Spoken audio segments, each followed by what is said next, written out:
This is Malaysia's palm oil sector, a massive economic driver that generates over 120 billion ringgit in annual export revenues and supports hundreds of thousands of families. But the industry is approaching a demographic cliff. Oil palm trees have a commercial lifespan of roughly 25 to 30 years. Once they cross that threshold, fruit yields begin to plummet, threatening the productivity of millions of hectares. The problem is simple biology. These aging palms can grow to over 66 feet tall. At that height, the tree diverts its energy to pumping nutrients up the trunk, rather than producing fruit, while the height itself makes harvesting hazardous and labor-intensive.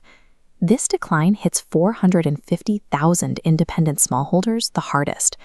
These individual farmers manage up to 40% of the nation's total production.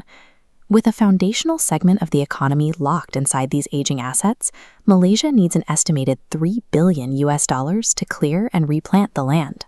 If the old trees are failing, why don't the smallholders simply cut them down and plant new ones? They are caught in a legal trap.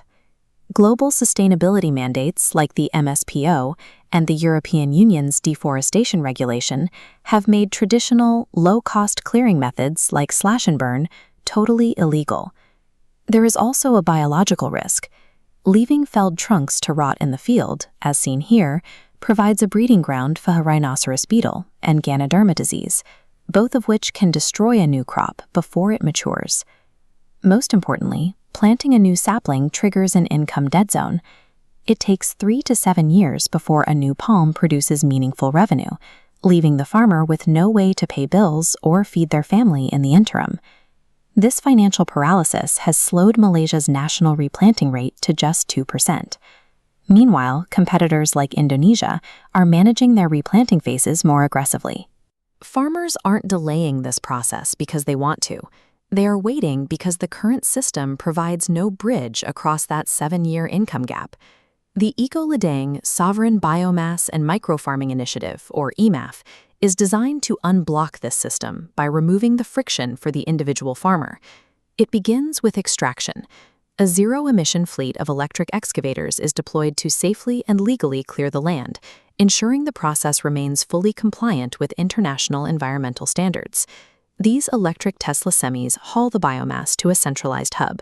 The waste is weighed, and the farmer's account is instantly credited with a revenue share or carbon credits for the tonnage they provided. Inside the hub, waste undergoes thermochemical conversion via pyrolysis, heating shredded biomass to 800 degrees Celsius in a zero-oxygen chamber. This extracts syngas, routed into turbines for clean electricity. Simultaneously, it produces energy-dense bio-oil and porous biochar, returned to farmers to improve soil. The AgroPark turns the biological waste that was a liability for the farmer into the primary fuel for a clean power plant. The old trees are gone, but the farmer still faces the long wait for their new palm oil yield. This is where Phase 3 begins. The same trucks that hauled away the waste drop off agroshacks, modular, prefabricated microfarming units, directly onto the newly cleared field. These units are powered by the clean electricity generated from the farmer's own palm waste, making the farm independent of the local power grid. Inside the shacks, the farmer manages a biological loop. It starts with AI-controlled climate fridges growing premium mushrooms, like these oyster varieties. The cycle continues as spent mushroom waste feeds black soldier fly larvae. Those insects provide high-protein feed for chickens and fish, while the wastewater from the fish fertilizes aeroponic greens. Instead of losing their income for 7 years, the farmer becomes an operator of a diversified agritech franchise, generating revenue from the shacks while their new palm trees mature in the background. This model moves the farmer from a single crop dependence toward a system with multiple immediate revenue streams. Operation is managed by the Sovereign Agro Intelligence Node, or SAIN. This on-site AI server runs the farm's life support systems and generates additional income by processing global data tasks. By scaling this infrastructure, Malaysia can meet the targets of the 2030 National Biomass Action Plan, which aims for 17 billion ringgit in economic value and a 30 million ton reduction in CO2 emissions.